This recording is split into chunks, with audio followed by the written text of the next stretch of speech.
bendiga, mis hermanos. Esta noche damos gracias al Señor por esta nueva oportunidad que nos da para poder hablar de su palabra a través de estos medios sociales que el Señor nos permite poder, hermanos, tener para poder así hacer un buen uso de ellos para exponer, para meditar juntos en la palabra del Señor. Así que agradezco profundamente la sintonía de aquellos que estarán escuchando esta enseñanza, hermanos, que estamos predicando de la carta de Timoteo, ¿verdad? La segunda carta de Timoteo, en el capítulo 2, en los versículos, vamos a tratar hoy el versículo 11, 12 y 13. Y vamos a hablar del tema esta noche, un mensaje digno de confiar. Así se llama el tema de hoy, un mensaje digno de confiar. Queremos tomar lectura de la palabra de Dios en la segunda carta, ¿verdad? Capítulo 2, versículos 11 al 13. A la letra dice así: en el nombre del Padre, del Hijo y de su Santo Espíritu. Palabra fiel es esta: si somos muertos con Él, también viviremos con Él. Si sufrimos, también reinaremos con Él. Si le negaremos, Él también nos negará. Si fuéramos infieles, Él permanece fiel. Él no puede negarse a sí mismo. Vamos a tomar un tiempo para orar. Padre que está en los cielos, damos gracias en este momento por la linda oportunidad que nos concede para poder, Dios mío, presentarnos delante de su presencia para pedir esa bendición especial que usted da a cada uno de nosotros. Lo que quiera hablarnos esta noche, úsenos como un instrumento, Padre amado, para la exposición de la palabra de Dios.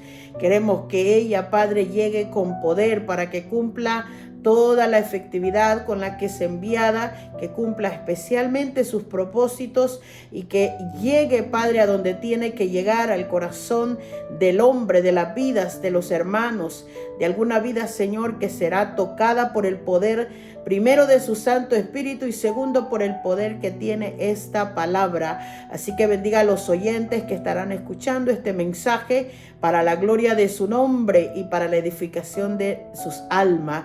Bendiga mi vida esta noche, usándome como un instrumento, Señor, en su mano poderosa. Agradezco el entendimiento que me da, deme la fortaleza y también deme el respaldo, la unción de Dios para poder exponerla bajo la guianza del Espíritu Santo. Todo esto se lo pedimos en el nombre del Padre, del Hijo y de su Santo Espíritu. Amén y amén. Bien, amados hermanos, amigos y familiares que nos escuchan, gracias por sintonizarnos. Hoy vamos a predicar, hermanos, bajo el tema un mensaje digno de confiar. Así se llama el tema de hoy.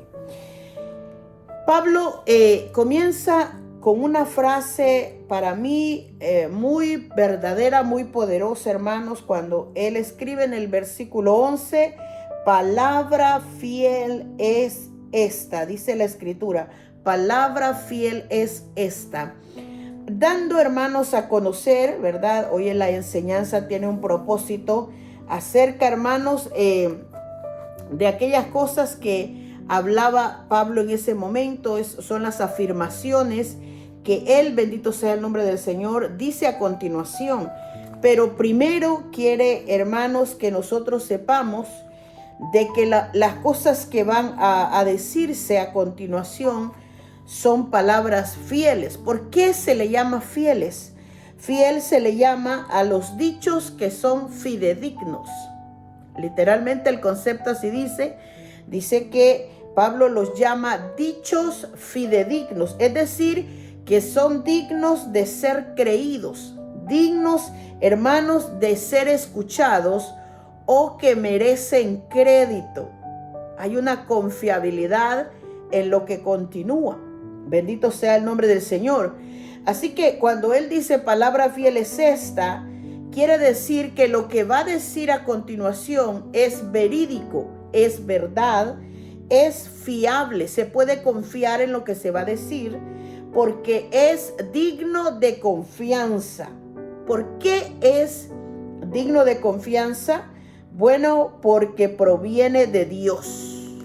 Simplemente ese es el detalle. ¿Por qué es palabra fiel? Porque proviene de Dios. Entonces todo lo que viene de Dios es una palabra digna, una palabra fiel, una palabra en la que se puede confiar, en la que se puede, hermanos, fiar. Uno puede sostener lo que Dios dice porque Él es fiel. Bendito sea el nombre del Señor. Vamos a empezar aclarando eso tan poderoso, hermanos, que las cosas que vienen a continuación son fieles, son creíbles, son dignas de que se les dé mérito o crédito. Así es la cosa, mérito o crédito. ¿Por qué? Porque es palabra fiel y las palabras fieles vienen de Dios. Aleluya. Bien, como nosotros sabemos en la Escritura, ¿verdad? Estas palabras de Cristo que son mencionadas en este versículo, cuando la palabra de Dios dice, Pablo, si somos muertos con Él, también viviremos con Él. Si sufrimos, también reinaremos con Él. Si le negaremos, Él también nos negará. Si fuéramos infieles, Él permanece fiel. Él no puede negarse a sí mismo.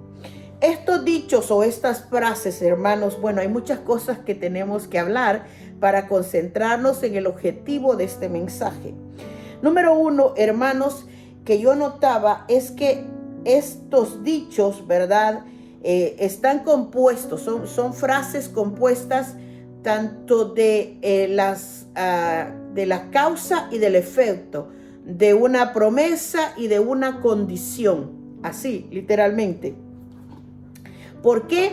Porque una de las cosas que yo notaba, hermano, y tengo que decírselo, ¿verdad? Porque a mí me gusta, hermanos, aclarar los puntos importantes. Algunos hermanos, no es que nos oponemos, sino que a veces no nos percatamos que la palabra de Dios, en su mayoría, ¿verdad?, de cosas, cuando hay promesas, son promesas condicionadas. ¿Qué quiere decir eso, hermanos? Quiere decir, hermanos, que cuando Dios promete algo, Él está ofreciendo algo solemnemente. Él, hermanos, hace ese ofrecimiento. Esa es una promesa, un ofrecimiento solemne que hace Dios para cumplirlo con rectitud y fidelidad. Eso es una promesa. Entonces, cuando Él dice, si somos muertos con Él, vamos a vivir con Él, esa es una promesa. ¿Cuál es la promesa? Que vamos a vivir con Él. Pero ¿cuál es la condición? ¿Por qué, hermanos, tengo que decirle este punto? Porque, hermanos, la condición es que tenemos que morir con Él. Y todos estos dichos tienen una promesa y una condición. ¿Qué es una condición? Es esa acción que debe ejecutarse para que se cumpla la promesa. Entonces, cuando nosotros vemos esto, yo le voy a decir claramente, una de las cosas que yo noté en este versículo, ¿verdad?, es que muchas veces no pensamos que Dios es, en su misericordia, hay cosas que no tienen condiciones, pero hay otras que sí. Por ejemplo, el amor de Dios, hermanos, es incondicional. El amor de Dios, hermanos, Él es incondicional. Bendito sea el nombre del Señor. La palabra del Señor habla acerca de su amor y lo pone como incondicional. No importa lo que yo sea o haga, en su misericordia Él me ama. Me amó desde antes, me ama hoy y me amará siempre. Pero en cuanto a promesas, hermanos amados, muchas veces miramos estos pactos de Dios, estas promesas de Dios, ¿verdad? Que siempre Dios ha pedido condiciones. Por eso es que le llaman promesas condicionales, porque para que Él las ejecute necesitamos nosotros cumplir la condición que Él pone. Es como cuando un padre le dice al hijo, te voy a comprar tal cosa, pero si haces esto. La promesa es lo que le va a comprar, la condición es lo que el niño tiene que hacer. Espiritualmente hablando, estoy tratando de que usted lo comprenda más rápido. Una de las cosas que yo notaba, hermanos, es que muchas veces nosotros pensamos que todo en el Señor es gratis, que todo lo tiene que dar porque Dios y porque nosotros lo merecemos. No. Hay cosas que no son así. Bendito sea el nombre del Señor, y tengo que decirlo desde el principio. ¿Por qué, hermano? Porque mucha gente se opone al hecho de que a veces Dios pone condiciones. Bendito sea el nombre del Señor, porque nos encantan las promesas. Nos encanta cuando Dios nos promete lo bueno y nosotros queremos seguir portándonos mal o no hacer caso o no obedecer y que Él se siga portando bien. Esa es una típica reacción del ser humano. Pero lo que yo notaba en estos versículos, se lo quiero exponer como el Señor me lo ministraba, como yo lo comprendía, hermanos, porque muchas veces no miramos las cosas desde el punto de vista. A veces hemos recitado estos versículos como que si Dios tiene que hacerlo, pero sin meditar muchas veces en el peso de la condición que Él nos está poniendo. Bendito sea el nombre del Señor, porque nos encantan cuando nos prometen algo, pero no nos gusta cuando nos piden lo que tenemos que hacer para obtener ese algo. En estos versículos yo encontré cuatro cosas que Él ha prometido. Número 1 es que vamos a vivir con Él. Esa es la primera promesa. Número 2 es que vamos a reinar con Él. Número 3 es que, bendito sea el nombre del Señor, Él no nos negará. Número 4 es que Él permanecerá fiel. Son 4 promesas. Vamos a vivir con Él, vamos a reinar con Él, Él no nos va a negar y Él va a permanecer su fidelidad. Esas son las 4 promesas, pero a la misma vez tiene 4 condiciones. Esas no las tiene que hacer Dios, sino que la tiene que hacer la iglesia, los creyentes en Cristo. ¿Cuáles son esas 4 acciones o condiciones? Número 1 es que debemos morir con Él. ¿Ve qué les digo? Tenemos que morir con Él. Número 2, tenemos que sufrir por Él. Número 3, no debemos negarlo. Y número 4, dice que no seamos infieles. Porque aunque la promesa es tan tremenda, al final le voy a explicar que no seamos infieles. Entonces, cuando yo veo esto, hermanos, es que a veces me sonrío cuando leo la escritura, pero a veces, hermanos, sonrío es de ver la forma en cómo Dios actúa con el hombre. El Señor nos tiene, hermanos, un amor. Yo creo que estas promesas tienen un peso enorme para la iglesia, porque no es que todo el mundo, hermanos, porque si fuesen sin condiciones, entonces, ¿qué sentido tendría tanto esfuerzo en el Evangelio?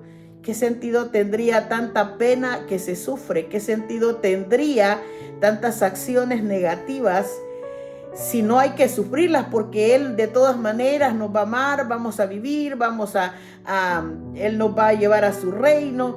O sea, ¿qué sentido tendría el Evangelio? Pero no es tan fácil como parece. Bendito sea el nombre del Señor.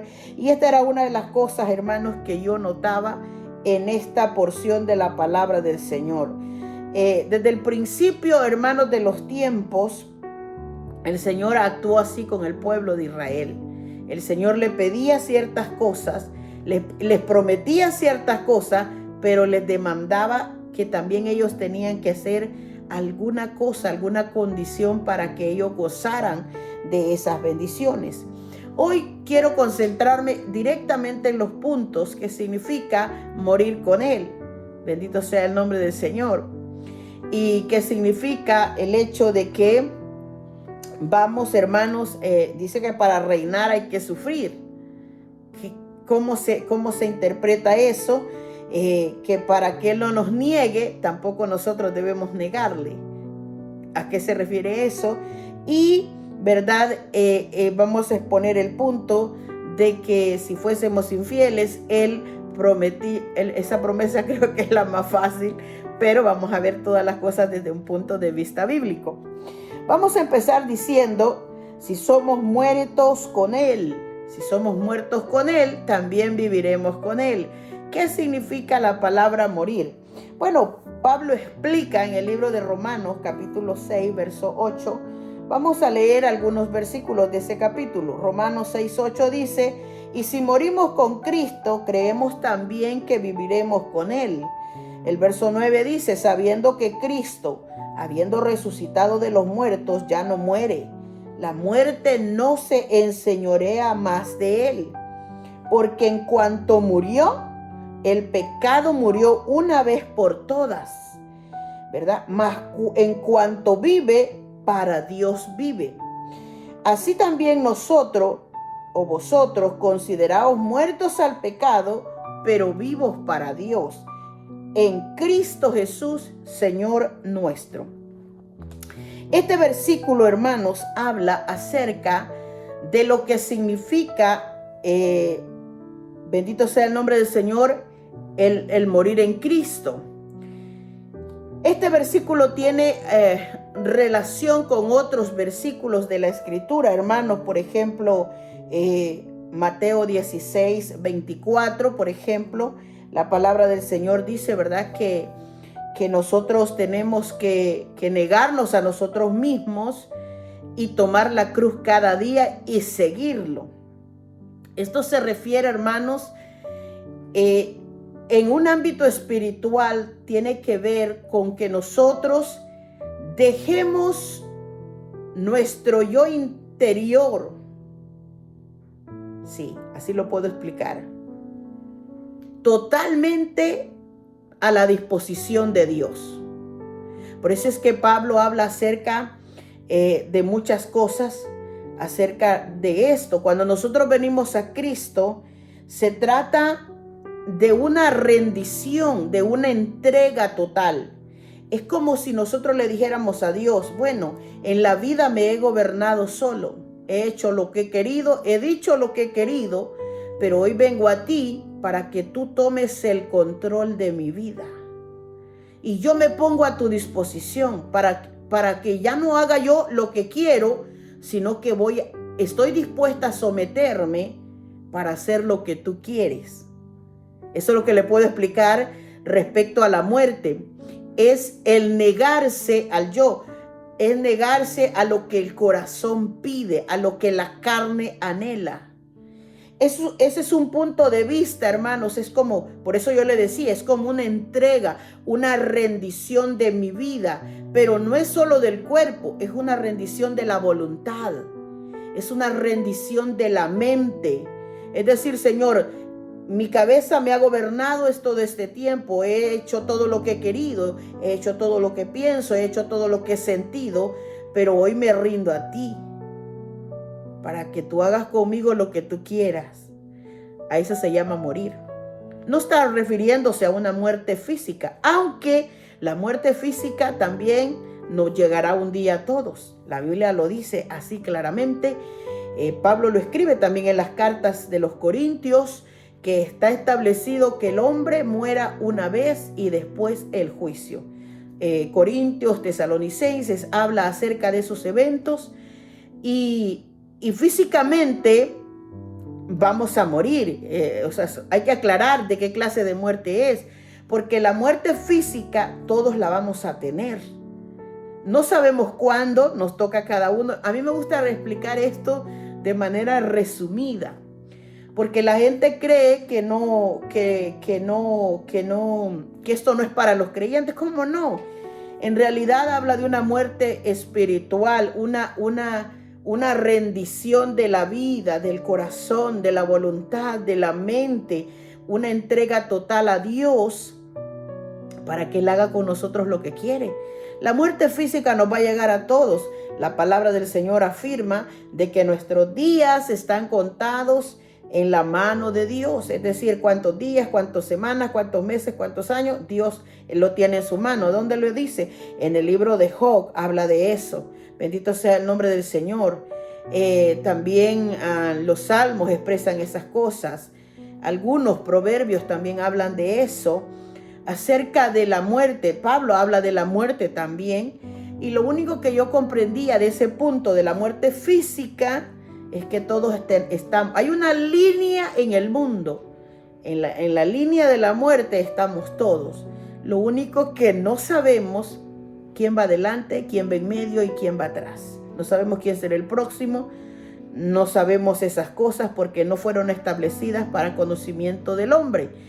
Esta muerte, cuando la Biblia dice si morimos con Él, está hablando de una muerte al yo natural, al ego. Está hablando de dejarse, hermanos, entregar libremente a la disposición de Dios para que Él haga con nosotros lo que quiere. De ahí entra esta explicación del libro de Romanos, que si lo hacemos, si morimos con Cristo, creemos que también viviremos con Él, porque hay un misterio en esto. Cuando Jesús fue enviado a la tierra, fue enviado para ejecutar el plan de salvación del hombre. Es decir, para que su vida fuese entregado a muerte en pago por remisión de los pecados de toda la humanidad. Entonces, ¿por qué nosotros decimos ahora que si morimos, que es la muerte espiritual del ego del hombre, de la vanidad del hombre, de la voluntad del hombre, que vamos a vivir con Él? Porque en esa simbología, al morir Cristo, se llevó consigo nuestros pecados, pero al resucitar de la tumba, significa que también Él, ¿verdad?, tiene el poder de la vida, y no solo de esta vida, sino de la vida eterna, porque Él está vivo. Eso lo explicamos en la lección anterior. Entonces, al decir que Él está vivo, quiere decir ahora también para nosotros, y Pablo explica estas cosas en la carta de Tesalonicenses y de Corintios, como ya le digo, de que ahora nosotros, si morimos con Cristo, también resucitaremos con Él. Es decir, que tendremos vida con Él, porque esto es una simbología, hermanos, poderosa, que se aplica espiritualmente para los creyentes. Todo el mundo, hermanos, corta la vida física. El libro de los Salmos, en el capítulo 90, habla de los años de los hombres. 70, dice, serán, ¿verdad?, los años del hombre, y 80, ¿verdad?, los más robustos, los más fuertes. Pero con todo y eso dice que habrá muchísima dificultad. Entonces, pero para la muerte espiritual, hermanos, hay una línea eterna, hermanos, que vamos a vivir. ¿Cómo se explica eso? Que la vida no se acaba cuando se muere la carne. No, ahí, hermanos, es el final de la vida física, pero es el inicio de la vida eterna. Porque el hombre tiene que decidir con quién quiere pasar la eternidad. ¿La quiere pasar con Cristo o la quiere pasar en el lugar de tormento? Y lo que Pablo está diciendo en el libro de Romanos es que si morimos con Cristo, o sea, si morimos entregados nuestra voluntad al Señor, creemos que también viviremos con Él. O sea, es una promesa, hermanos, que vamos a vivir con Él. Dice, sabiendo que Cristo, habiendo resucitado de los muertos, ya no muere. Esto habla de la muerte física que Él tuvo en el Calvario, porque Él ya murió una vez, entonces ya no puede morir una segunda vez. Él murió y resucitó. Ahora, dice, la muerte no se enseñoreará más de Él, dice el libro de Romanos. O sea, la muerte ya no toma posesión de Cristo, sino que todo lo contrario. La Biblia declara que Cristo, ¿verdad?, venció a la muerte, ¿verdad?, quitándole el poder para que ya no haga con nosotros lo que quiera. Porque en cuanto murió, dice el versículo 10, el pecado murió una vez por todas. Esta es la razón por la que Cristo murió en la cruz del Calvario. Murió por la remisión de los pecados de todos nosotros. O sea, para remitir el pago, o sea, para pagar la deuda de los pecados del hombre, vaya. Y ahí está escrito, bendito sea el nombre del Señor, en Efesios capítulo 2, toda esta historia, hermanos, de esta remisión de pecados, bendito sea el nombre del Señor. Así que dice que en cuanto Él murió, el pecado murió una vez ¿Por qué tiene esto, hermanos, que ver con nuestra actitud? Cuando nosotros venimos a Cristo, estamos diciendo, tú pagaste por mis pecados, yo acepto ese regalo, entregándome a ti por esa deuda que pagaste por mí. Reconozco que la deuda más grande, hermanos, es la de los pecados del hombre. Y Cristo la pagó en la cruz del Calvario. Entonces, al morir Él, murió una vez por todas, mas en cuanto vive, porque Él resucitó, dice, para Dios vive. Él está vivo.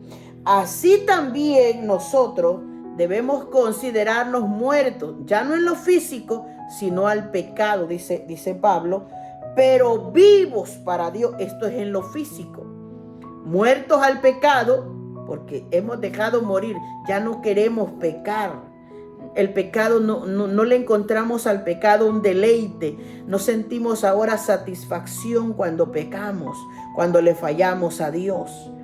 Entonces dice, vosotros considerados muertos al pecado, pero vivos para Dios. En un sentido literal, el cuerpo está vivo, pero internamente hemos muerto al pecado. Ya no sentimos complacencia en las cosas del mundo, en las cosas de las ofertas que Satanás ofrece.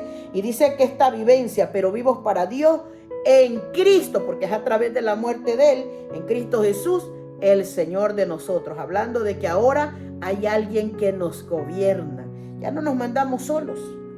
Entonces, esta es como más o menos, y espero no tirar una confusión en su vida.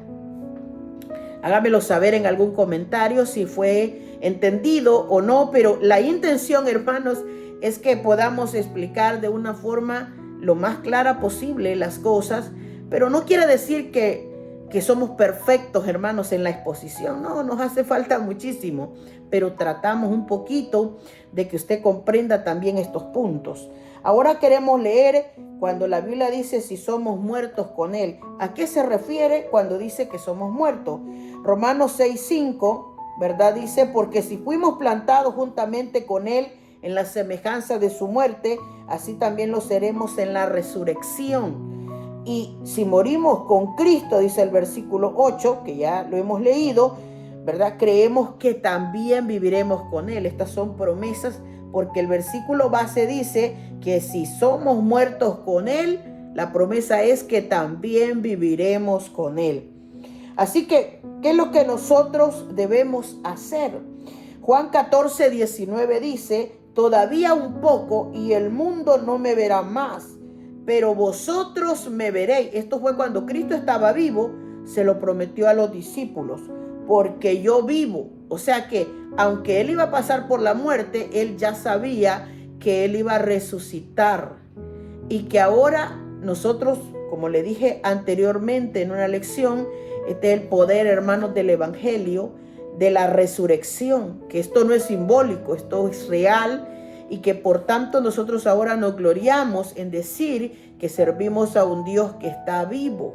Entonces, si nosotros estamos muertos al pecado, el versículo dice, vamos a vivir con Él. ¿Por qué vamos a vivir con Él? Porque Él fue el que dijo, porque yo vivo, vosotros también viviréis.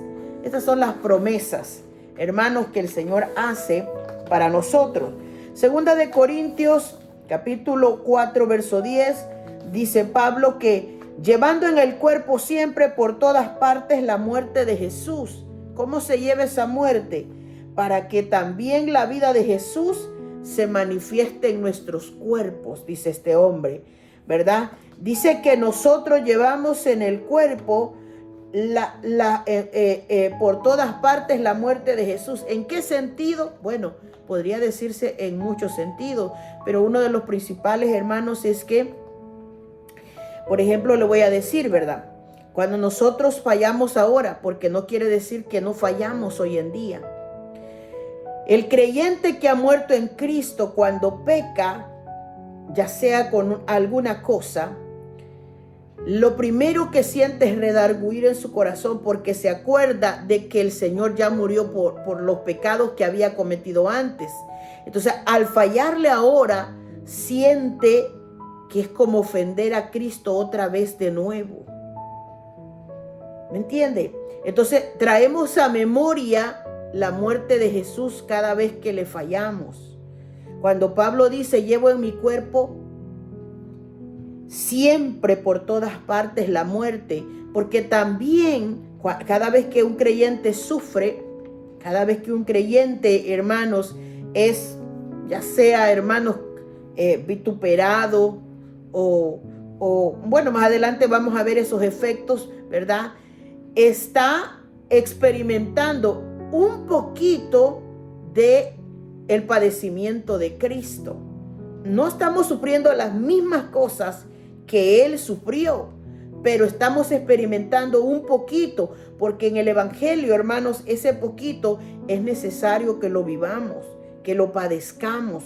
¿Por qué? Porque eso son como las marcas. ¿Cómo nos identificamos, hermanos, que somos cristianos? No solamente por creer en Él, por reconocerle, sino también porque tenemos que padecer un poquito de lo que Él padeció para decir, ok, yo llevo en mi cuerpo, como decía Pablo, por todas partes, ¿verdad? La muerte de Él. En otras palabras, hermanos, algo tenemos que experimentar de las cosas que Él experimentó. Quizás podría yo decir que no en la medida que Él las sufrió o que las padeció, pero un poquito tenemos que padecer los creyentes. Entonces, Pablo lo dice de esa manera. Otra forma de morir, dice en Gálatas 2:19, porque yo por la ley soy muerto, dice Pablo, para la ley, a fin de vivir para Dios. Con Cristo estoy juntamente crucificado y ya no vivo yo, mas vive Cristo en mí. Y lo que ahora vivo en la carne, lo vivo en la fe del Hijo de Dios, el cual me amó y se entregó a sí mismo por mí, dice Pablo.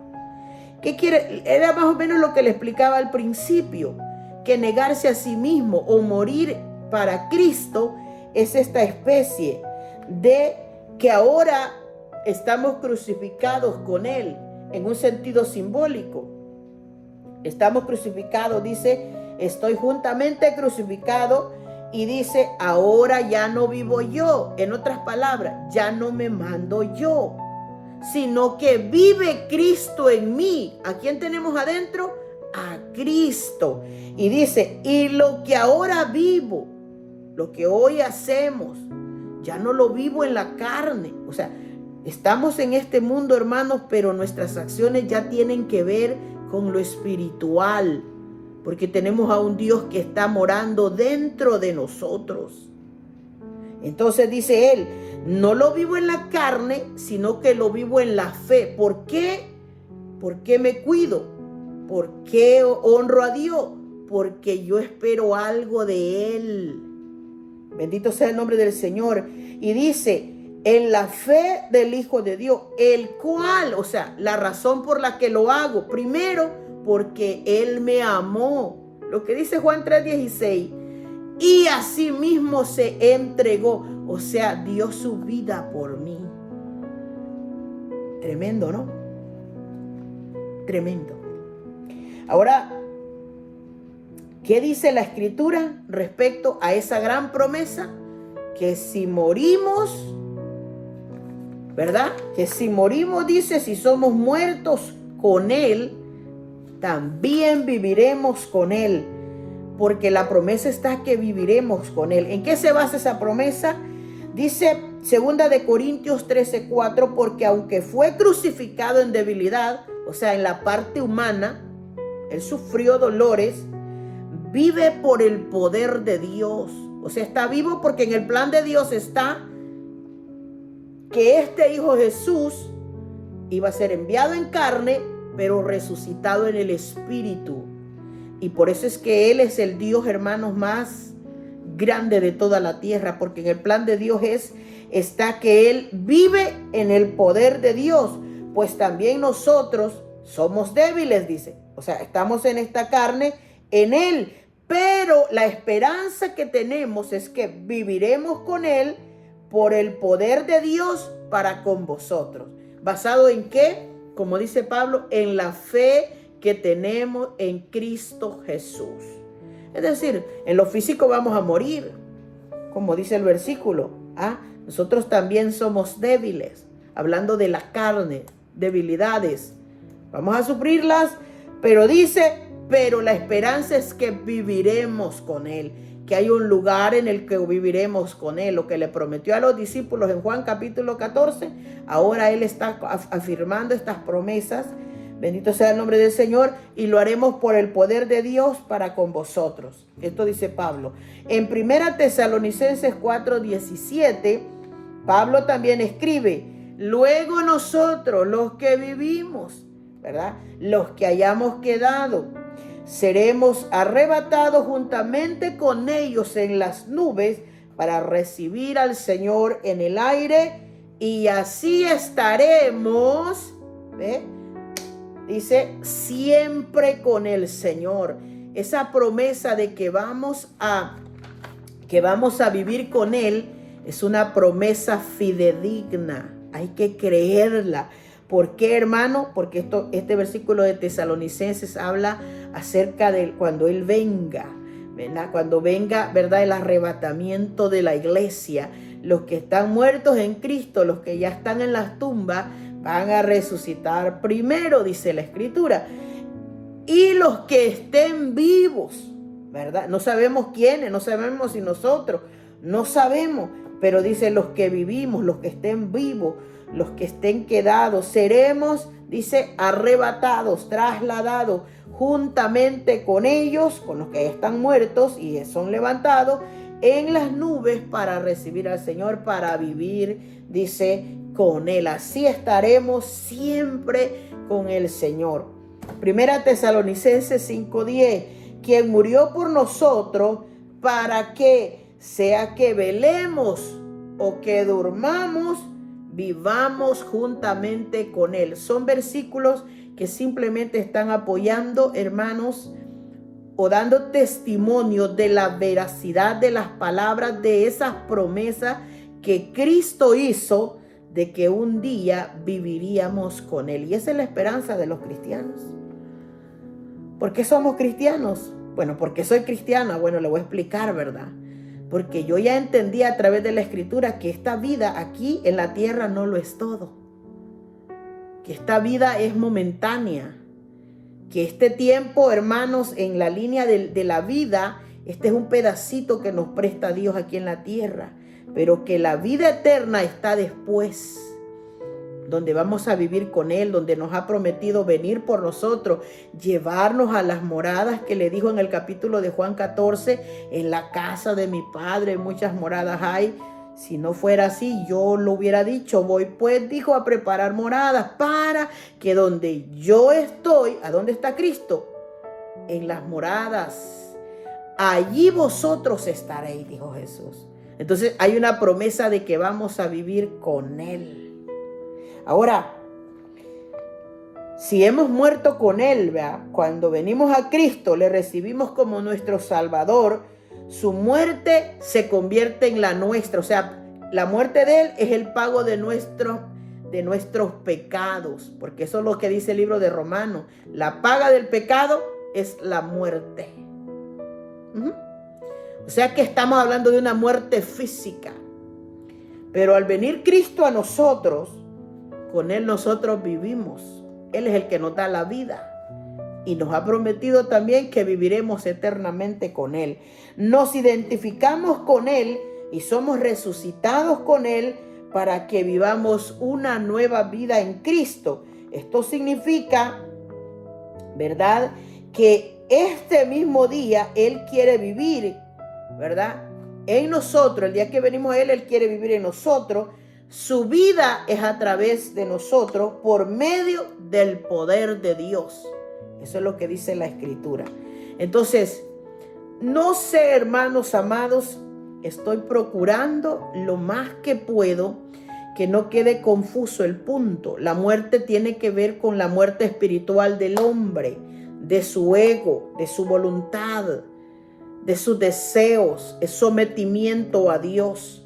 Si somos capaces, que eso es lo que el hombre se resiste, ¿por qué el hombre no viene a Cristo? Porque ama su tiniebla, porque ama hacer su pecado, porque sabe que al venir a Cristo tiene que dejar esas cosas y tiene que ceder el corazón a la voluntad de Dios, para que ya no lo gobierne Satanás, para que ya no se gobierne a sí mismo, para que ya no ande perdido en este mundo, sino que haya alguien que gobierne su vida, que eso es lo que hace Cristo con los creyentes, con sus hijos. Entonces es la primera promesa. La segunda promesa es que vamos a reinar con Él.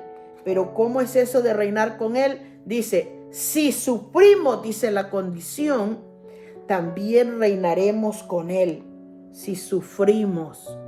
Ay, Jehová eterno, decía yo, de nuevo, otra vez. Ya le he predicado yo acerca de esto en una de las enseñanzas anteriores, hermanos, que como buen soldado de Jesucristo, Pablo le dice en el versículo 3, creo, sufre como buen soldado de Jesucristo las penalidades. En este mismo capítulo. Pero entonces, esto es una cosa real de la que ningún creyente se puede escapar, que para gozar, hermanos, con Cristo, nosotros tenemos que padecer tribulaciones aquí en la tierra. Tenemos que padecer, hermanos, cualquier tipo de padecimientos diversos, ¿no? Tal vez yo no voy a sufrir lo mismo que otro creyente va a sufrir, pero algo, como le dije en el primer punto, algo tenemos que padecer un poquito con el objetivo de participar de los padecimientos del Señor Jesús, porque esas son como para que experimentemos esas marcas, esos dolores, esas penas, esos sufrimientos que Cristo pasó, para que valoremos más su sacrificio. Bendito sea el nombre del Señor. Cuando nosotros pasamos un sufrimiento, vaya, le voy a poner un pequeñito ejemplo. Cuando nosotros pasamos por la muerte de alguien, de un ser querido, vaya, nos duele muchísimo que alguien se muera. Y muchas veces solo porque nos une la sangre biológica, un padre, un familiar, un hijo, aquellos que han perdido un hijo. Quiero ser, hermanos, cuidadosa de estos puntos. Pero ¿cómo duele la pérdida de un ser querido?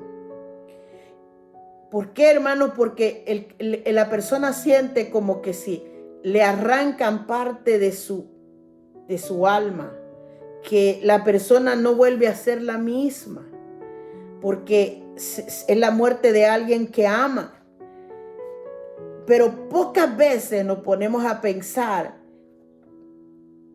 el dolor de Dios que tuvo al despegarse también de su hijo y lo entregó. Cuando la Biblia dice, hay pruebas bíblicas que él era perfecto en todo, era limpio, era santo en todo, y él dice, lo entrego. Entregó su vida de su hijo por amor de toda la humanidad, de todita la humanidad. Entonces, cuando nosotros pasamos, hermanos, por situaciones, sentimos dolores, ciertas experiencias humanas, pero pocas veces nos damos el sentido para meditar lo que siente el Señor, lo que sintió Cristo cuando murió, lo que sintió el Padre cuando tuvo que dejarlo abandonado totalmente en la cruz del Calvario. Esas expresiones de Cristo en la cruz cuando le dice, Padre mío, ¿por qué me has desamparado? Porque lo dejó sin amparo, en abandono. Esos segundos, ese tiempo fue abandonado por su Padre. Y muchas veces o pocas veces pensamos en esos puntos. Cuando nosotros sufrimos algo aquí en lo humano, ¿va? Cuando un hijo nos falla, ¿va? ¿Cómo nos duele, hermanos? ¿Cómo nos duele cuando un hijo falla? Entonces, yo he sentido esa administración de Dios cuando estoy orando por mis hijos, porque el amor y el dolor a la vez me hacen llorar. Y ahí viene una reflexión a mi vida, lo que siente el Señor cuando soy yo la que le fallo a Él. O sea, tenemos que experimentar cosas aquí en la tierra pequeñas con tal de experimentar un poquito y traer a memoria esa muerte del Señor Jesús en nosotros. Y Pablo lo explica. Lo que pasa es que esto requiere, hermanos, que nos detengamos por un momento y sobre todo, quizás más que entender, es a meditar. Porque quizás yo no le puedo explicar con exactitud lo poderoso, lo grandioso que son estas cosas en el Señor. El poquito, hermanos, que el Señor me da de entendimiento hace que mi corazón y mi mente se eleven para hablar de Él, de su palabra, para entender para mi vida qué significan estas cosas, por qué tenemos que padecer, por qué tenemos que padecer. Porque, hermanos, a los creyentes les tocan las tribulaciones. ¿Cuáles son esas tribulaciones? ¿Quiere que le diga? Esas penas que vive el creyente, aflicciones, disgustos, ¿verdad? Eso que sienten las personas cuando están en alguna adversidad, cuando llega alguna desgracia a su vida, cuando llega un tormento, cuando llega una aflicción, un dolor. A eso se le conoce como tribulación. Y muchas veces las vivimos. Algunas son físicas, algunas son, hermanos, emocionales. No se ven, usted no ve cuando una vida anda con dolores adentro, pero las personas pasan dolores, aflicciones. Todo el mundo vive aflicciones, pero como predicábamos en la anterior vez, bendito sea el nombre del Señor, el padecer, hermanos, todos estos prejuicios, todos estos sufrimientos, soportarlos y tolerarlos cuando es por causa del Señor. Mire, hermanos, si hay una época cuando la gente se rinde, cuando la gente se aparta de Dios, es cuando está bajo ataques espirituales, de opresión o de enfermedad, o está padeciendo algo, o está en una tribulación de algo. Cuando la gente se rinde para abandonar a Cristo, cuando está en pruebas, cuando está en alguna tribulación. Pero la promesa es que vamos a reinar con Él si sufrimos aquí en la tierra todas las cosas que Él, hermano, nos permita, porque todas esas cosas por voluntad de Dios son permitidas. Hermanos, dice la Escritura que Pablo, cuando miraba que otro hermanito de otra iglesia, por ejemplo, el libro de los Hechos, dice la Escritura, Hechos 14:22, confirmando los ánimos de los discípulos, exhortándole a que permanezcan firmes en la fe, diciéndole, es necesario que a través de muchas tribulaciones entremos en el reino de Dios. El evangelio ese que le promete que usted viene a Cristo y sus problemas se le arreglan no existe. O sea, no es cierto. Lo que sí tenemos es a un Dios que ha prometido estar con nosotros, ayudarnos, sostenernos, consolarnos. ¿Me entiende? O sea, esa es la gran promesa, hermanos, que tenemos los creyentes, de que cuando estamos en tribulaciones no estamos solos. Dios está con nosotros. Él nos ayuda, Él nos sostiene. Él es el que nos fortalece, Él es el que nos consuela cada vez que algo grave sucede. ¿Por qué cree que este cuerpo resiste esas tribulaciones? Porque Dios sostiene ese cuerpo. De lo contrario, la gente no podría sostenerse de pie.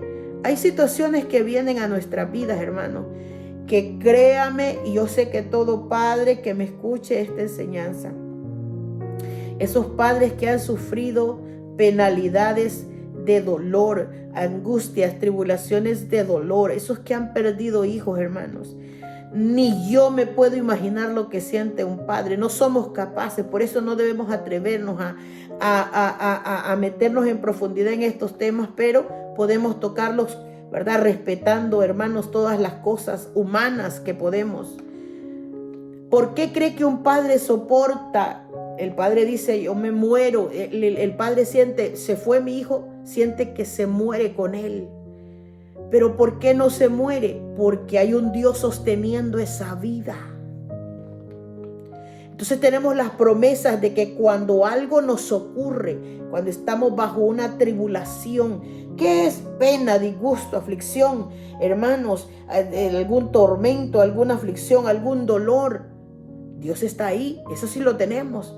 Y Él nos ayuda, Él nos da el alumbramiento, nos da salidas, nos provee gente para que nos ayude. Hay personas que llegan a nuestra vida en esos momentos para hablarnos, algo otras veces para exhortarnos y despertarnos. Otros llegan, hermanos, con ayudas espirituales, emocionales. Dios provee esas cosas de tal manera que no estamos desamparados. Pero la Escritura dice que hay que confirmarle los ánimos cuando otro está padeciendo. Pablo hacía esas cosas a los hermanos en la iglesia del libro de los Hechos, exhortándoles a que permanezcan en la fe. Es decir, hermano, que si así como somos capaces de servir a Dios cuando todo está marchando bien, ojalá fuésemos capaces de mantenernos, como dice ahí, permanecer en la fe sin movernos mientras estamos bajo tribulaciones. ¿Por qué? Porque hay una promesa, hermano, que si sufrimos, reinaremos con Él. Así es como se cumple eso, hermano. Dice Romanos 8:17, y si hijos también herederos, herederos de Dios y coherederos con Cristo. Si es que padecemos, dice Él, juntamente con Él. Los padecimientos de la tierra, como le repito, no serán igualitos a los de Cristo, pero el Señor quiere darnos una probadita pequeña de lo que Él padeció. Si lo hacemos en la tierra, para que juntamente con Él seamos glorificados, dice Pablo en el libro de los Romanos. En Filipenses, dice Pablo, y en nada intimidados por los que se oponen, que para ellos ciertamente es indicio de perdición, mas para vosotros de salvación, y esto es de Dios.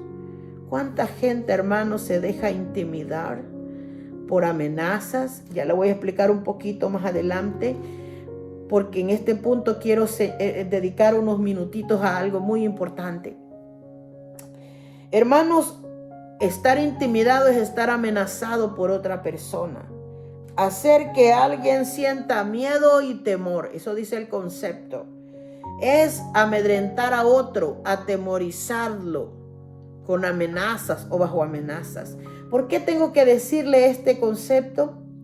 Porque una de las cosas que yo meditaba en este punto, que muchas veces, hermanos, usted dirá, pero ¿qué clase de sufrimientos tenemos? Aparte de los generales, de los regulares que nos ocurren, ¿va? Cuando tenemos un problema, una enfermedad, una angustia pequeña. Yo le digo algo, aunque usted quizás y yo no pasemos pendientes de la noticia, nosotros tenemos que destacar que hay gente en el Evangelio que sí sufre cosas duras, hermanos.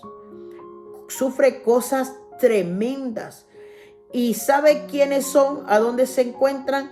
Es estos países, hermanos, que están en donde la predicación es prohibida, es limitada. Hay persecución ahorita en la tierra. Los creyentes antiguos padecieron persecución todo el tiempo. Cuando nosotros leemos el libro de los mártires, usted vea cómo murió cada apóstol, cada siervo de Dios. Unos murieron crucificados, otros aserrados, otros murieron apedreados, otros murieron colgados, otros fueron arrastrados por los gobernantes de esos tiempos, por las leyes que habían. Y cuando yo meditaba en esta frase, necesito, hermanos, decirle, aunque sea un poquito, que quizá usted diga, pero ¿qué clase de sufrimiento tengamos nosotros? Sí, tenemos poquitos, quizás son leves, quizás son momentáneos, aunque mientras los sufrimos sentimos como que nos morimos, porque sí hemos llegado a sentir eso. Pero hermanos amados, tenemos que destacar que de verdad ahora en este año 2022, hay países que prohíben la predicación del evangelio, y ser creyente en ese tipo de países hay que prepararse espiritualmente. Pero cuando le digo prepararse espiritualmente, es estar dispuesto, si es posible, hasta la muerte. Yo me enfoqué, hermanos amados, en leer un poquito acerca de las persecuciones actuales. Y solo le quiero, hermanos, mencionar quizás no específicamente, hermanos, pero hay países en donde el evangelio es prohibido. Irak es uno de ellos. Siria es otro país que se prohíbe, hermanos, el evangelio. Está también estos países, hermanos, centroafricanos, allá en el centro de África. Hermanos, está el sur de Nigeria, está Camerún, está Sri Lanka, está Pakistán. China es un país que prohíbe también el evangelio. Y el número 1 es Corea del Norte. El número 2 es Afganistán. Son países, hermanos, en donde el evangelio es prohibido. Entonces, todo aquel que profese ser creyente en esos países, le toca sufrimiento, mucha pena, mucho dolor, mucha persecución. Entre las cosas que yo saqué en mis notas, hermanos, era importante, hermanos, que yo le diera algunos detalles, porque a veces nosotros ignoramos este tipo de noticias.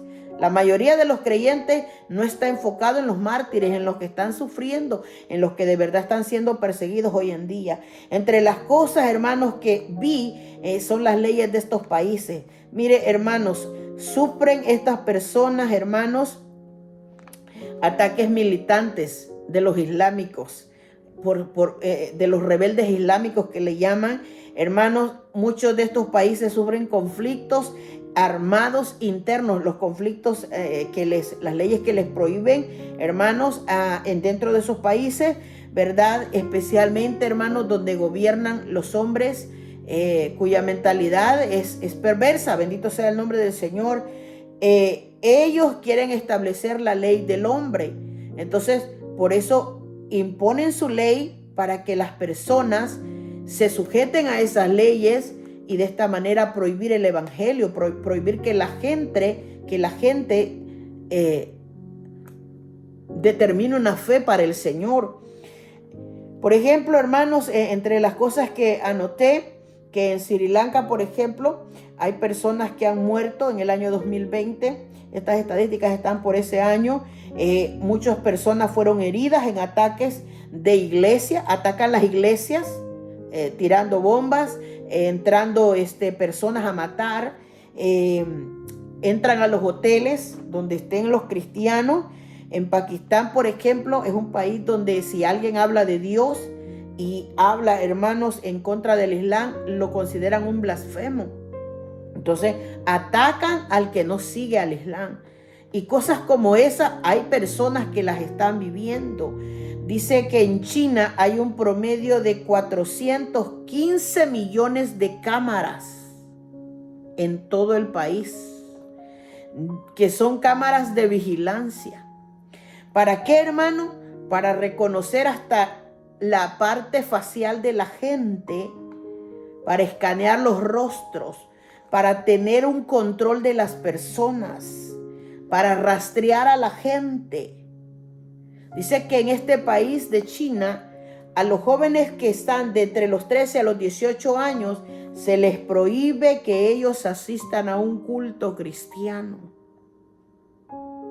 Y yo necesito mencionar eso en este mensaje, porque esa parte de Pablo cuando dice, y si sufrimos, también reinaremos con él. O sea que hay personas que la pena y el sufrimiento no es una broma, es real en sus vidas. Esta gente que vive en países de persecución, donde hay leyes que prohíben que la gente le sirva a Dios. Hermanos, es terrible el dolor que ellos viven. Es terrible el dolor que ellos viven. Hay crímenes de odio, hay crímenes de violencia en estos países. Corea del Norte, por ejemplo, no hay persecución como la que tiene este país. Este dato lo saqué de una página que habla acerca de las persecuciones a la iglesia. ¿Sabe que dice que estos de este país, hermanos, tienen tan pendiente la vida de su gente que vigilan la vida privada de ellos, la vida familiar, la vida en la comunidad, la vida nacional? No pueden hacer nada por su propia cuenta, y la vida en la iglesia. La gente que se considera un creyente aquí en este lugar de Corea del Norte. Mira, entre las cosas que encontré, dice que son llevados a campos de concentración con solo el hecho de tener una Biblia en la casa. Es impresionante, hermanos. Es impresionante. Yo me conmovía muchísimo, hermanos, porque a veces nosotros no hemos pasado ni el mínimo de esas cosas. Nosotros tenemos un montón de Biblias en nuestras casas. Nadie viene a callarnos. Nadie viene a decirnos en nuestra cara, cállate. Esta gente vive persecuciones reales. ¿Sabe que entre las cosas que ellos hacen uso es de espías? Hacen uso de policías, de sistemas de seguridad para castigar a todo aquel que profese otra fe que no sea la que está establecida. Y ellos son ateístas, o sea, no creen en Dios. Dios no existe en ese país, en la mente de ellos. ¿Por qué? Porque ellos le rinden, hermano, culto a una sola dinastía, a un hombre que es el que gobierna el país entero. Ellos tienen que mostrarle lealtad a ese líder. Entonces, cuando un creyente en estos países se declara creyente, le toca persecución. Mire, hermano, ni un ciudadano común puede salir de ese país, y menos aquellos que profesan la fe. He oído testimonios, videos de personas que hacen sus servicios, hermanos, como en edificios construidos en búnker. Hoy en día, hermanos amados, nosotros vemos estas cosas. Por ejemplo, el Afganistán, ¿verdad? Que es el país número 2 en la lista de países de persecución. El 99% de la gente pertenece al Islam, y al que se profesa que no es del Islam, lo persiguen hasta matarlo. Son esos países que ponen bombas en cualquier sitio, en una iglesia, en un hotel, en donde sea, para hacer morir a los que no profesan que son parte del Islam. Cuando yo leía eso, hermanos, mi corazón se conmovía porque nosotros somos unos cristianos tan conformistas muchas veces que no podemos a veces meditar en lo delicado que es esto para poner por un poquito, hermanos, de inclinación de nosotros a agradecer a este Dios por las oportunidades que nos da a nosotros. Hermanos, nosotros hoy en día tenemos la oportunidad de ir al culto las veces que querramos. Tenemos la libertad de leer la Biblia en casa, de oírla a través de un audio, a través de una prédica. Hoy hay miles y miles de radios cristianas, hay medios de comunicación social. Esto todavía no está prohibido, bendito sea el nombre del Señor. Y a veces somos tan perezosos, hermano, pero tan perezosos para leer, para escuchar algo de Dios, porque vivimos una vida muy cómoda, muy tranquila en el Evangelio. Nunca miramos el beneficio espiritual. La Biblia dice que si sufrimos, le estoy hablando de este tipo de penalidades, esta gente que muere, dice, como murieron los hombres, hermanos de Dios, los apóstoles del Señor, que prefirieron la muerte. Yo le mencionaba a usted en la lección anterior que antes, en el tiempo de Roma, cuando Pablo estaba preso, perseguían a los creyentes, los crucificaban, los envolvían, dice, en pieles de animales, de perros, y se los tiraban a las fieras para que las fieras los devoraran. Dice que se convertían en antorchas humanas, o sea, les prendían fuego para que ellos fueran quemados literalmente. Y de eso, por esta parte del mundo, nosotros no sufrimos esas cosas. Pero con todo eso, somos, hermanos, efectivos en quejarnos. Hermanos, nosotros nos quejamos de cosas mínimas por causa del Evangelio, pero no estamos quizás dispuestos, hermanos, a sufrir cosas extremas, hermanos, por causa del Señor. Y esta palabra debe ponernos a pensar en eso. porque mucha gente cree que va a reinar con el Señor. El versículo dice, si sufrimos, reinaremos con Él. Algunos hermanos se sienten, hermanos, como que, y así nos deberíamos sentir, o sea, avergonzados, hermanos, en comparación a personas que de verdad sufren. Nunca, hermanos, nosotros, y Dios sabe por qué, hermanos, estas personas nacen en esos países, por qué existen estas leyes, hermanos, en estos países. Pero lo cierto es, hermanos, que nosotros no hemos sufrido cosas graves como sufrieron estos hombres. Hermanos, en los días de Pablo hubo muchos cristianos que fueron martirizados terriblemente. Murieron por defender su fe, murieron por la causa del evangelio, porque mantienen sus ideales, como esta gente también. Hermanos, quizás el mínimo de personas aquí en estos países. Hay creyentes, no crean que no hay creyentes a pesar de todas estas reglas. Hay creyentes ahí, hermanos, y eso es lo que la iglesia debe hacer para que Dios les guarde, les ayude, les fortalezca, les proteja. Ese es el papel de la iglesia, ¿verdad? Dice que según los historiadores, hermanos, millones han muerto por defender la fe que profesan en Cristo Jesús, porque están dispuestos más a entregar su vida que a negar a Cristo. Y Dios nos ayude, hermanos, porque la condición es esta, mire, que si sufrimos, reinaremos con Él. O sea, es una cosa impresionante. El punto número 3, hermanos, tiene que ver si lo negamos, dice. Él nos negará. Dice la palabra del Señor en el libro de Mateo, en el capítulo 10, versículo 33. Cualquiera que me niegue, dijo Jesús, delante de los hombres, yo también le negaré delante de mi Padre que está en los cielos.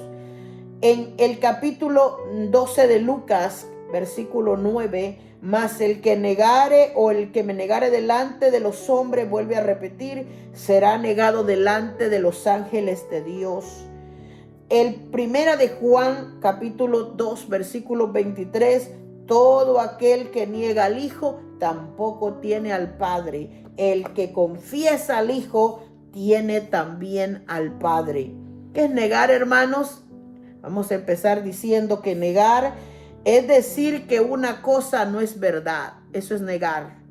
No existe, no es cierto o no se afirma o no se cree. Eso es la palabra negar. Le pregunto yo, ¿cuánta persona hay negando a Cristo aquí en la tierra? ¿Cuánto ateo, hermanos, hay diciendo que Dios no existe, que Él no es real? Cuando hay tanta base bíblica que prueba que Dios es real, que Él existe, que Él es el Dios soberano, el que gobierna en el cielo, en la tierra, el que no hay un espacio donde Él no habite, tanto arriba como abajo, aún debajo de la tierra, aún adentro del mar. Hay tanta evidencia, hermano, y yo creo que la evidencia más grande la tenemos nosotros. ¿En qué sentido, hermano? En uno literal, en la vida. ¿Se ha puesto usted a pensar cómo respira este cuerpo de nosotros? 24 horas, todos los días, cada día, por años, por meses. Que el poder de la vida está en Dios. Que si Él quiere ahora, en un abrir y cerrar de ojos, nos puede quitar el aliento de la vida. ¿Cómo es posible que el hombre niegue a Dios cuando la vida de cada uno de nosotros está sostenida en la mano de Dios? Yo creo que nosotros somos la mayor evidencia de que Él existe. Yo quisiera tomar eso y lo tomo para mí, porque, hermano, se ha puesto a preguntar cómo funciona todo este cuerpo. ¿Cómo es posible que cuando este cuerpo muere solo bastan 4 días para que se descomponga? 4 días para que, hermanos, esto se pudra. ¿Cómo es posible que el Señor lo mantenga vivo por años? Si nos regala 70 u 80 años, este cuerpo funciona. La mente, el cuerpo, el movimiento, solo la digestión, vaya. el proceso digestivo que dejó el Señor. ¿Por qué nos atoramos de comida? Comemos.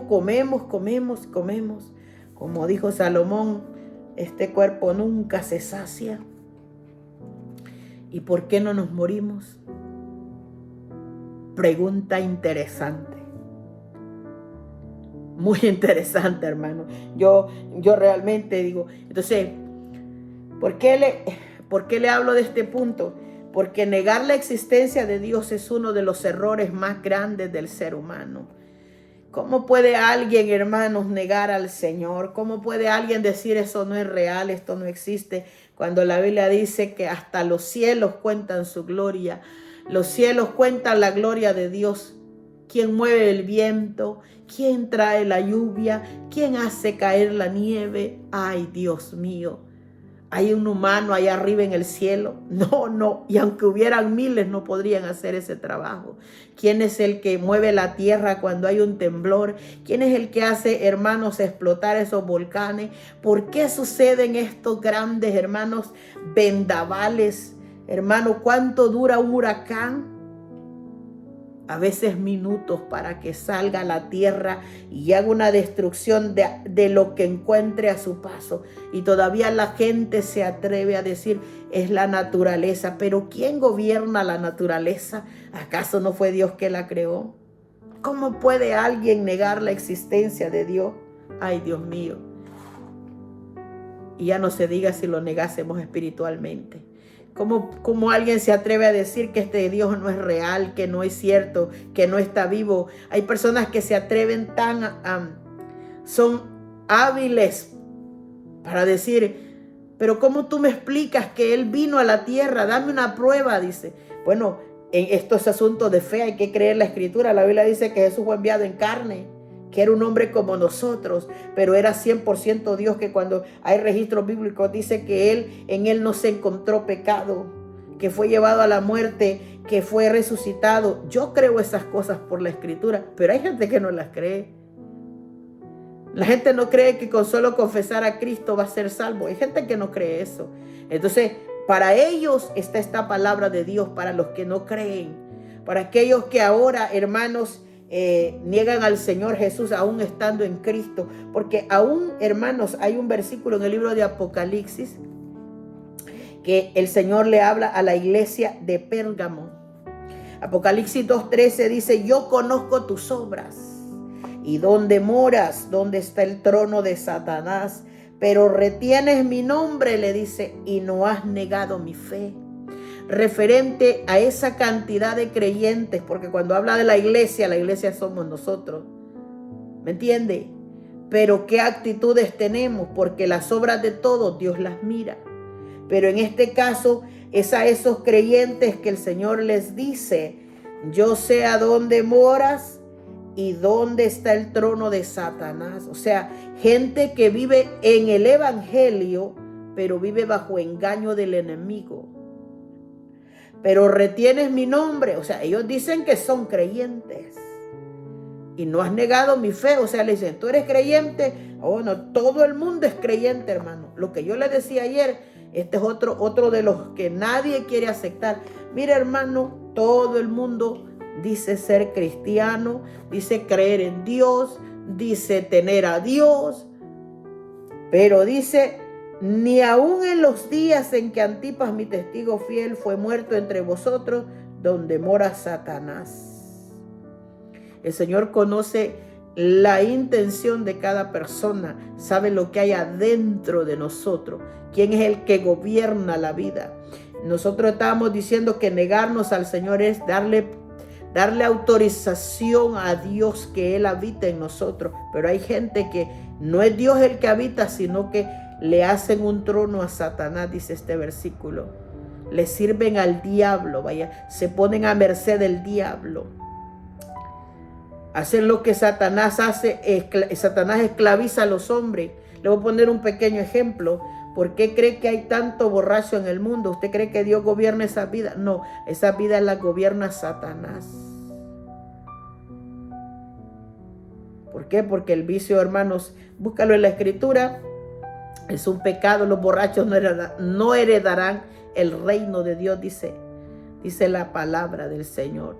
Entonces, pero vaya a ver usted ahora, acérquese a un borrachito y le dice, ¿tú crees en Dios? Y él le va a decir que sí, pero sus hechos están negando a Cristo. Lo mismo pasa con un creyente, cuando no se somete a la ley, cuando no se somete a la escritura. Digamos un ejemplo, usted va a ver miles de creyentes, y esto tengo que decirlo porque no sé si usted con sus ojos ha visto uno, yo he visto a unos y he visto hablar a mucha gente que le dicen, ya estando en Cristo, hermano, le dice, pero si una copita de vino no le cae mal a nadie, le dice la gente. ¿Cómo cree que están haciendo ellos? Busque el tema de la bebida en la Biblia y usted encontrará y se encontrará que esto es una práctica, hermanos, que el Señor condena. La Biblia dice que este tipo de personas no podrán heredar, no heredarán el reino de Dios. Pero todavía con esa ignorancia de esta escritura, la gente se atreve a decir que no tienen pecado al beber. Y esto solo por darle un ejemplo. ¿Cuánta gente, hermanos, está cometiendo pecado? Y sabe que con sus bocas profesan a Cristo, pero sus hechos, dice la Biblia, niegan a Cristo. Y el versículo que estamos tomando ahora dice que si no le negáremos a Él, bendito sea el nombre del Señor, si le negáremos, Él nos negará, dice la promesa. Él nos negará. Pero primero, si nosotros no le negáremos, entonces Él no nos va a negar. Pero mientras tanto, bendito sea el nombre del Señor, ¿verdad? Hay palabra, hermanos, para que nosotros meditemos. Apocalipsis 3:8 le dice a la iglesia de Filadelfia, yo conozco tus obras. He aquí, he puesto delante de ti una puerta abierta, la cual nadie puede cerrar, porque aunque tienes poca fuerza, has guardado mi palabra y no has negado mi nombre, le dijo a esta iglesia. ¿Qué le dice eso a usted?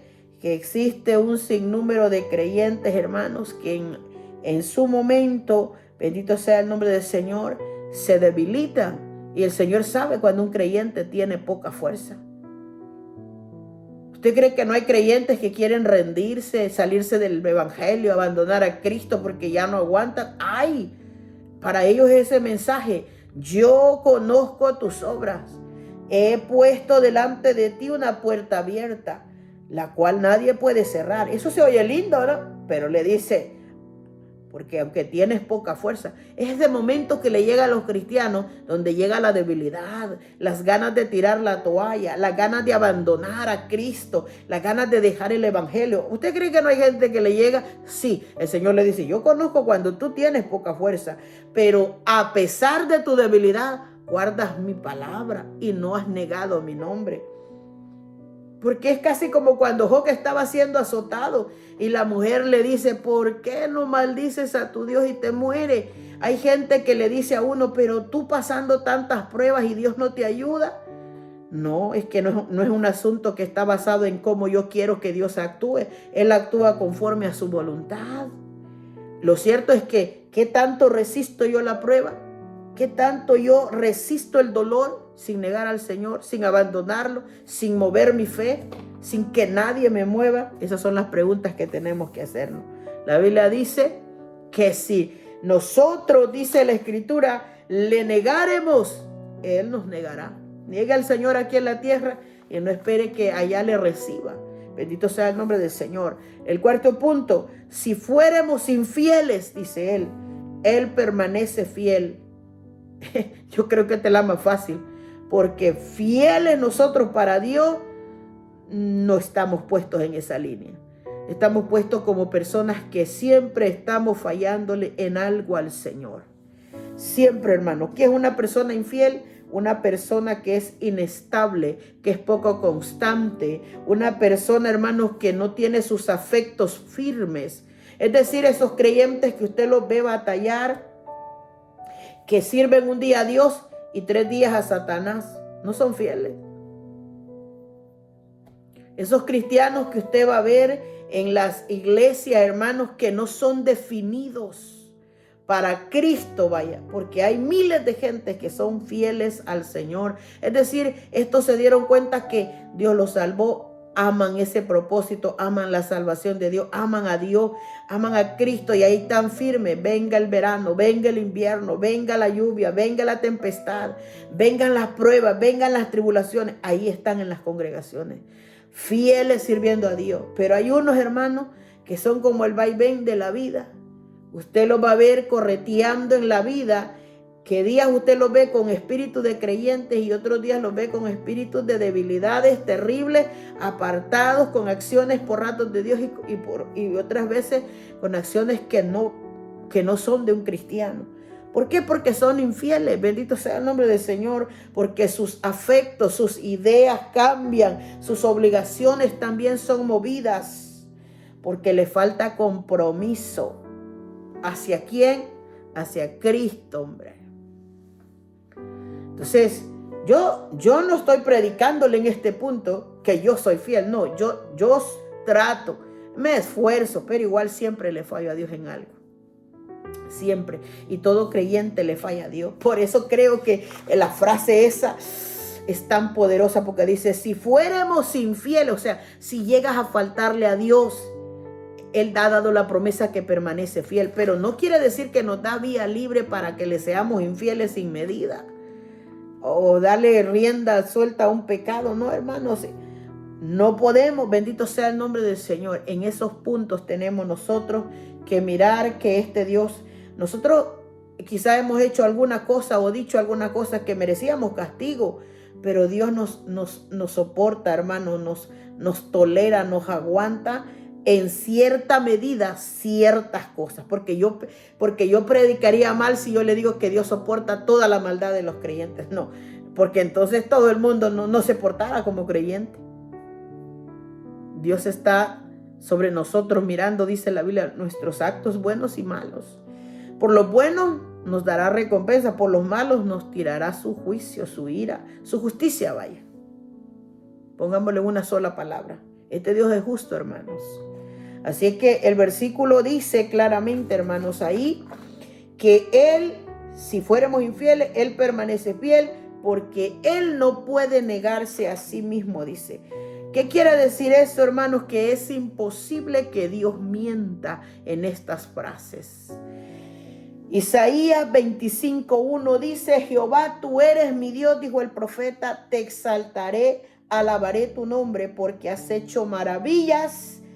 Tus consejos antiguos son verdad y firmes. Cuando la Biblia dice tus consejos antiguos o tu palabra es fiel y firme, quiere decir es fiel. O sea, tú eres fiel.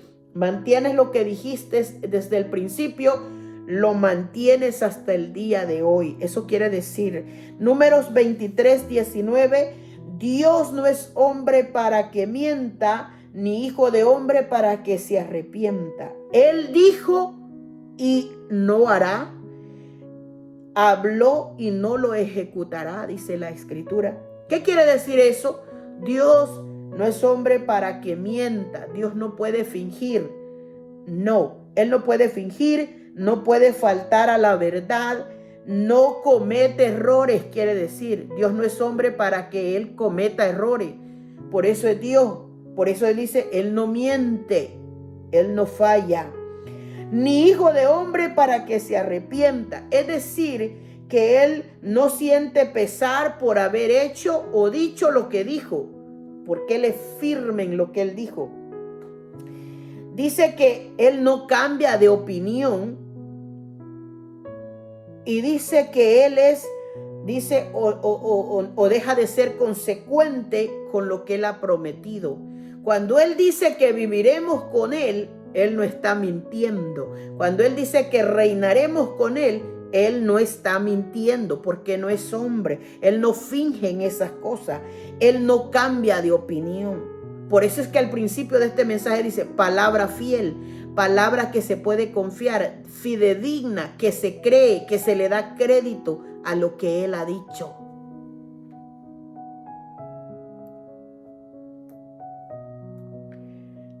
Romanos 3:3. ¿Por qué? Si alguno de ellos han sido incrédulos, su incredulidad habrá hecho nula la fidelidad de Dios. De ninguna manera. Antes bien, dice Pablo, sea Dios veraz y todo hombre mentiroso, como está escrito, para que seas justificado en tus palabras y venzas cuando fueres juzgado. ¿Qué dice este versículo? Dios es veraz, el hombre es mentiroso. Dios tiene la verdad. Entonces cuando Él dice, si me niegas te voy a negar, Él no está bromeando. Si Él dice en la Escritura, ¿verdad? Si fueres infiel, yo permaneceré fiel. Eso Él lo ha prometido hasta el día de hoy. Ha sido fiel con el creyente. Dice la palabra del Señor en Tito, Pablo escribiendo, que en la esperanza de la vida eterna, la cual Dios, que no miente, dice, prometió desde antes del principio de los siglos. Todos estos versos de Isaías, de Números, de Romanos, de Tito y de los Hebreos, capítulo 6, verso 18, para que por dos cosas inmutables, en las cuales es imposible que Dios mienta, dice el escritor de los Hebreos, tengamos un fortísimo consuelo, los que hemos acudido para asirnos o para agarrarnos de la esperanza puesta delante de nosotros, dice este hombre. Porque es imposible. ¿Qué quiere decir? Dios no miente. Es posible que yo le mienta, que un hermano le falle, que la iglesia le falle, pero Dios no miente. Por eso es que me encanta este mensaje. Yo le titulé un mensaje digno de confiar. ¿Por qué, hermano? Porque comienza diciendo, palabra fiel es esta, una palabra digna de confianza, una palabra, hermanos, que debe ser creída, una palabra que se le debe dar crédito, porque son dichos fiables, dichos dignos. Él no puede negarse a sí mismo. Eso dice el versículo al final. ¿Qué quiere decir? Que es lo mismo a decir que no se quiere hacer una cosa. Es decir, Dios dijo, yo voy a permanecer fiel y ahora se arrepintió y cambió. No. ¿Por qué, hermano? Porque Él, hermanos, no va a cambiar ni sus promesas, ni tampoco va a cambiar, hermanos, cuando reciba de nosotros nuestras condiciones, las condiciones que Él nos ha puesto. Es decir, si una persona le niega aquí en la tierra, el Señor allá va a decir, no, pobrecito, no. Dice, si me niegas, te negaré. Así mismo. Si no sufres, porque dice, si sufrimos, reinaremos con Él. Entonces, no nos escapemos de lo que no nos toca. Lo que nos toca nos corresponde y tenemos que hacerle frente. Este Dios, hermanos, es la razón, ¿verdad?, por la que Pablo escribe estas palabras, hermanos, porque Dios no va a cambiar de idea de lo que ha dicho. Él no va a aceptar a alguien que no es genuino en el evangelio, alguien que no es verdadero, porque entonces se estaría negando a sí mismo. Le voy a poner un ejemplo. Supóngase que está el creyente fiel, el que le sirve a Dios, ama a Dios, teme a Dios, honra a Dios, ¿verdad? Sufre, le sirve, es fiel y todo. Y está el otro creyente que hace lo que quiere, tiene una vida tranquila, habla como quiere y todo. Al final de la vida, ¿usted cree que es justo que trate Dios de la misma manera a estas dos personas? No. Y eso es lo que quiere decir este versículo. Él no puede negarse a sí mismo. Él pone condiciones. Nosotros tenemos que respetar esas condiciones para que aprendamos, hermanos, que en este camino la palabra de Dios tiene un poder tremendo y que es una palabra que nosotros debemos creer, debemos confiar. Por eso es el título de esta enseñanza, un mensaje digno de confiar. Yo quiero repetirlo para orar, hermano. Dice la Escritura, si somos muertos con Él, viviremos con Él. Si sufrimos, también reinaremos con Él. Si le negaremos, Él también nos negará. Si fuéramos infieles, Él permanece fiel. Él no puede negarse a sí mismo. No puede Dios negar lo que ha dicho. Puede entonces confiar usted y yo en las promesas porque son dignas de creerlas. Quiero orar en esta hora para darle gracias a Dios por esta enseñanza. Padre, que está en los cielos, damos gracias en este momento por la oportunidad que nos ha dado de estudiar su palabra. Ella es poderosa, es maravillosa, es hermosa. Ella nos redarguye y nos reprende, nos sacude, Señor, nos pone a meditar y hace que nuestro corazón vibre, Señor. Le pido que esta palabra sea efectiva en los creyentes, aquellos que están pasando pena, tribulaciones. Clamamos por estos países, por estos creyentes que realmente están pasando azotes, sufrimientos y penas por causa de su nombre, por causa del evangelio, por causa, Señor, de amar su vida para poder salvarla a través de su amado Hijo Jesucristo. Pedimos toda esa fortaleza, toda esa protección de Dios para ellos. Pedimos que abra el entendimiento de los hombres, de aquellos que van a ser salvos para la gloria de su nombre, y que nos ayude a nosotros a cumplir todas estas cosas que están escritas, que debemos, Padre, nosotros hacer, bendito Dios, bajo la voluntad de su palabra, bajo la voluntad de su presencia. Todo aquello que nos permite podamos soportarlo, podamos aguantarlo, Señor, para que seamos capaces, Señor, de gozar de todas esas lindas promesas que ha dado a la iglesia. Bendiga a los oyentes, Padre, bendiga a esta gente que escucha la palabra de Dios, donde quiera que estén, en cualquier parte del mundo, Señor. Bendiga su vida y dele fuerzas para seguir adelante, para que sus corazones se afirmen en el camino de Dios, en su palabra, y que juntos, Padre, podamos seguir hacia adelante, para que un día podamos gozar de todos estos beneficios que están prometidos por el Dios más fiel de la tierra. Su nombre es Jehová de los ejércitos. Padre, le damos gracias en esta hora por este momento. Muchas gracias, Señor. Lleve bendición hasta donde usted quiera llevarla y recoja frutos de esta palabra, Señor, en el nombre del Señor Jesús. Amén y amén. Bien, amados hermanos, muchas gracias por escuchar esta enseñanza del día de hoy, ¿verdad? Agradecemos su sintonía. Le pedimos que si usted, ¿verdad?, desea compartir este mensaje con alguna vida, tiene la libertad de hacerlo. Hermanos, si quiere, en verdad, suscribirse al canal, Dios lo bendiga. La idea es que escuche la palabra de Dios. No perseguimos nada, hermano, más que la palabra del Señor sea escuchada y que su vida sea bendecida. Así es que para mí ha sido un gusto esta noche poder predicar esta enseñanza para la gloria de Dios y para la edificación de nuestras vidas. Saludos para todos, gracias. Dios le bendiga, Dios le guarde. Nos vemos en una próxima vez. Amén.